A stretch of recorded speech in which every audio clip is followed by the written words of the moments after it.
Scandinavian Bob here, hi. Alright, it's time for some more no PMO questions, and today's theme is relapses, so let's jump in right away. Hi Bob, could you talk a bit about relapses in general? What would you like young men out there to know about PMO relapses? Well, yes. First, I would like everyone to understand that most people relapse and that there is nothing wrong with you for relapsing. Now, a small minority have made it out of a PMO addiction without relapsing. For example, Gabe Deem comes to mind. He's one of the, old-timers like me who started rebooting way back when Gary Wilson's website still was pretty new. But I don't think it's an overstatement to say that more than 95% of guys will relapse several times, so you shouldn't feel like a failure for relapsing. Then I would also like to see a better balance out there.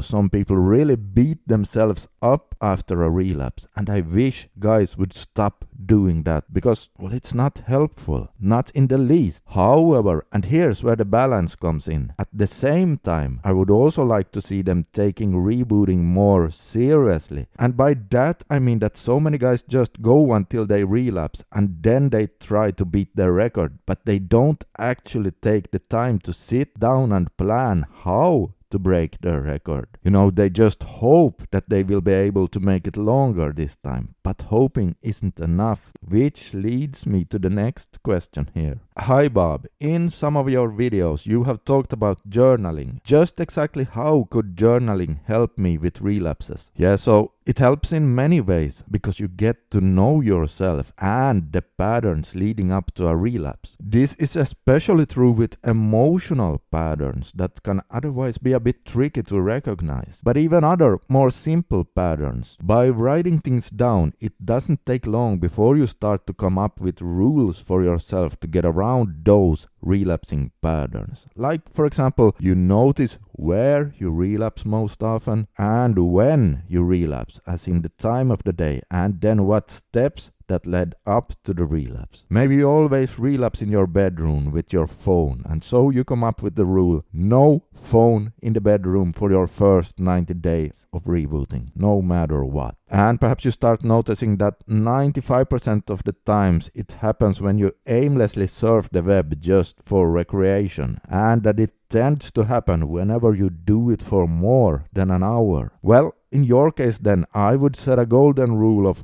max 1 hour of recreational surfing and then commit to that rule for at least 90 days, thinking if I break that rule, I will relapse. And I'm taking rebooting seriously, so I won't break that rule. Or perhaps you come up with an idea of moving your laptop close to a window, maybe in your kitchen, and perhaps you even remove your curtains so that people outside of your house can see you, and then you only use internet right there in your kitchen for the next 90 days and nowhere else in your house. And again, when it comes to emotional stuff, well, it's there where journaling really shines, because by putting down your thoughts on paper, you get to know yourself on a much deeper level. Now sure, this takes some effort from you, but as I said in the previous answer, you have to be willing to put in some effort if you want to overcome this. Alright, next question. Hi Bob, I always lose my motivation after a relapse. How can I keep going with high motivation no matter what?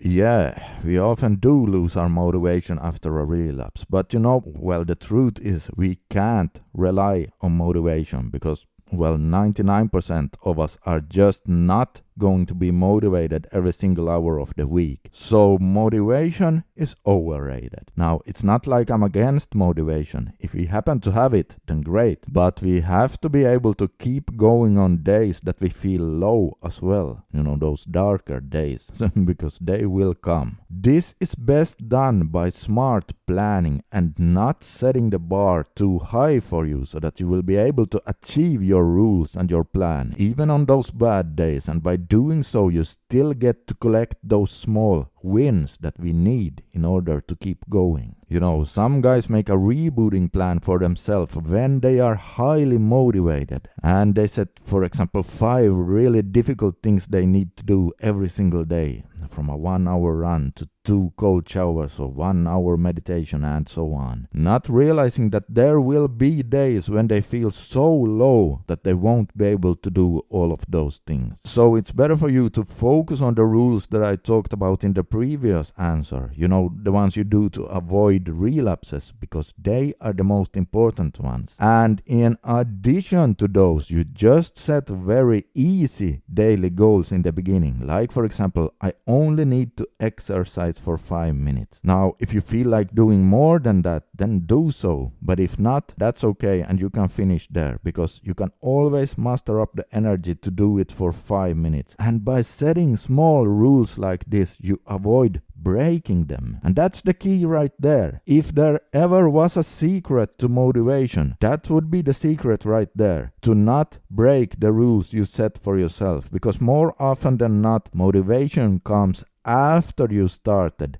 not before. And on the other hand, if you break your own intentions and break your rules, you only lose trust in yourself. I mean, think about it. If your friend gives you promises, but he always breaks those promises, wouldn't you very quickly stop trusting him? Well, it's the same with your relationship with yourself. If you break your own promises, you will stop trusting yourself. And here's the kicker. When you stop trusting yourself, your motivation also dies. Because if your motivation could speak, it would say something like, why bother hoping if he never delivers? It only makes me disappointed. And so, Mr. Motivation doesn't want to be a part of your game any longer. And oh hey guys, check this out. For those of you who are seriously tired of relapsing now, and for those of you who notice negative consequences, but you still keep relapsing, consider getting a bit more serious now, because after all, it is your future we are talking about here. You see, the last couple of months I have been checking out a system using something called habit construction therapy to quit using adult sites for good. And I have to say, the results are truly impressive. When doing some more research about the system in order to find out if this is something I could recommend to my subscribers, I got to know Josh Hudson, a licensed therapist, and I would like to invite you to join a webinar where Josh tells you more about how this very system helped him and many other guys quit using adult sites for good.